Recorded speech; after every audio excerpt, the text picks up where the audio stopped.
culmination of that awful result from the Republic of Ireland's point of view, beaten 2-1 by Armenia, and that's how the Group F table stands after the result in Yerevan.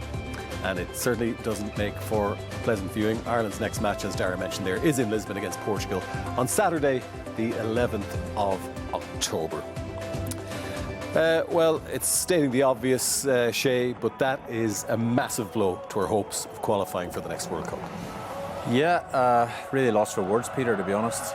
We felt before the game it was a must-win game, and I don't think anyone foreseen in this room and probably in every room up and down the country that we'd lose to Armenia, 105th in the FIFA World Rankings.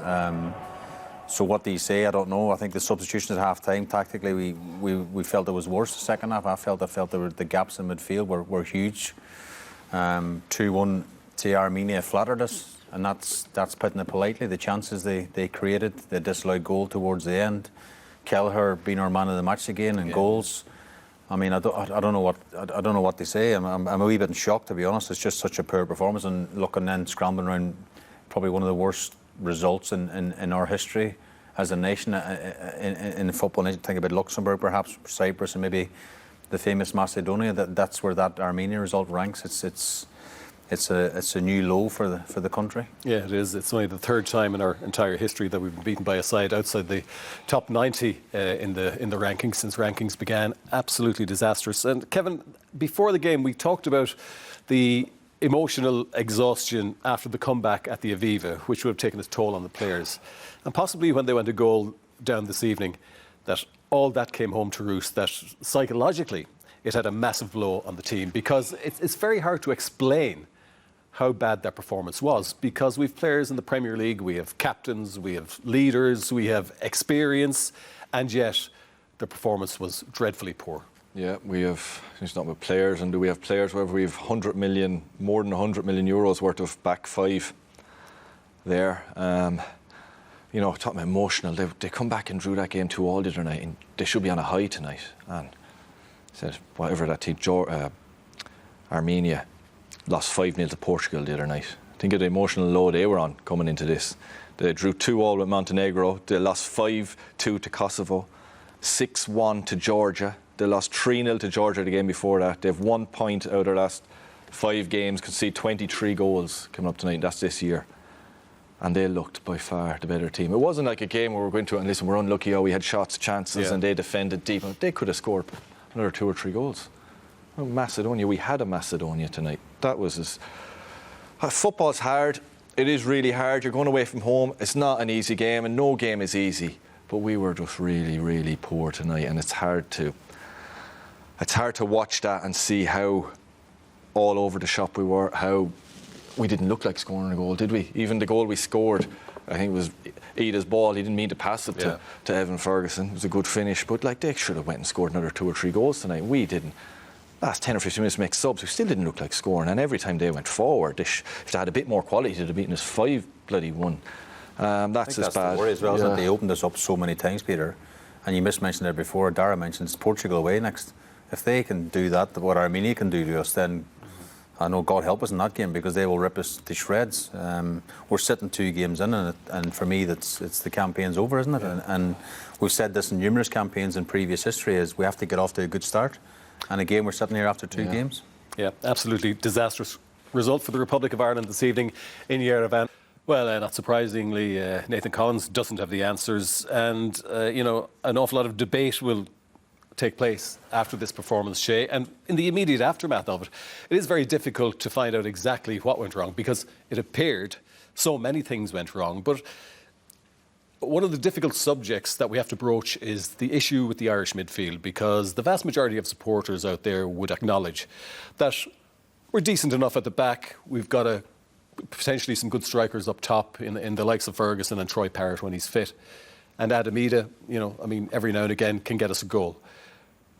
But we have this issue in midfield where we have nobody who appears to be able to dictate play and take the game by the scruff of the neck and try and influence things for Ireland. Is that a fair assessment or not? Well, probably in the game the other night, you look at Szoboszlai. I know he's a world-class player, playing for Liverpool, playing for his country, and he bossed the midfield the other night. And I understand what you're saying. We've got Cullen and Knight in there who are two real dogs, work their socks off, you know, get the ball back, give it. But they want to give it to us. Supposedly we don't have that sort of attacking midfielder. What struck me, as I mentioned before the break, was before the game, Hamer said about we need to stack the midfield a bit more. We need to have more bodies in there because I think it'll be won and lost in midfield. Then he made a change at half-time. He brought Ida on and Ferguson. So he put 4 in there, so left us really sparse in midfield. And you could see how easy they were playing through the lines. Collins mentions there, like, they got at us too easy, they created too many chances. But even when the keeper was going to press, the keeper was playing into midfield. Their midfielder was turning and dictating the game to us. So in a sense, what he said before the game was about the midfield was going to be won and lost. Well, in a sense, he lost it in midfield in the second half because that change didn't help matters at all. Peter, if you talk about midfield and we go through the players and we may not be strong enough in midfield, but if you go through the Armenian team, pick out the clubs they play for. You've never heard them before. You've never heard of the clubs and mind the players. You know, we can say we don't have the players, but we were totally outplayed by a team who shouldn't be able to do that tonight. They were so much classier than us. We made them look. They were in red shirts. They looked like bloody Portugal, and we have to go there in a month's time and try get a win. As well, we're going to go to Portugal and beat Portugal, who are 99 places better than Armenia, and we couldn't beat them tonight. So I know it's frustrating because he's just come off the pitch. He's going to be angry. He's gave a penalty away himself. You know, fair play to him for standing up in front of the camera, you know, but it's not easy. Well, yes, he came out to face the music, as unpleasant as it all sounded. And the book does more often than not stop with the manager, but surely, Kevin, on this occasion, it's not just him who shoulders the blame for an appalling performance.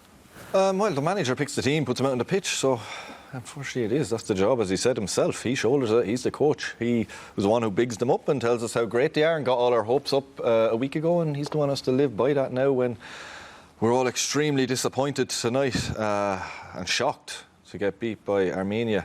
But how about this campaign and how quickly it is and it's over November, and that might be a good thing for us all. At least it's not a year of this group being a dead duck. We'll know very quickly. At the moment it looks like we're out of it, but we'll know for certain in a month's time.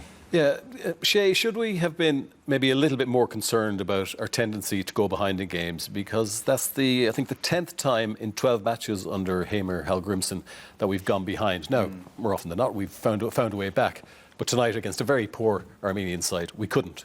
Well, it didn't look poor against us, so I don't know where that leaves us, Peter. They were the better team tonight, deserved the victory.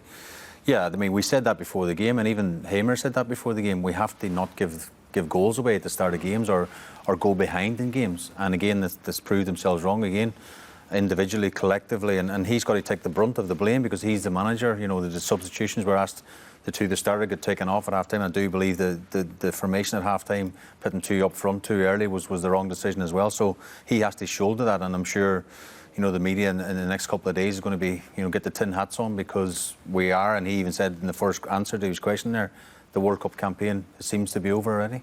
Yeah, it certainly does. And on that pretty sad note, that's where we have to wrap things up.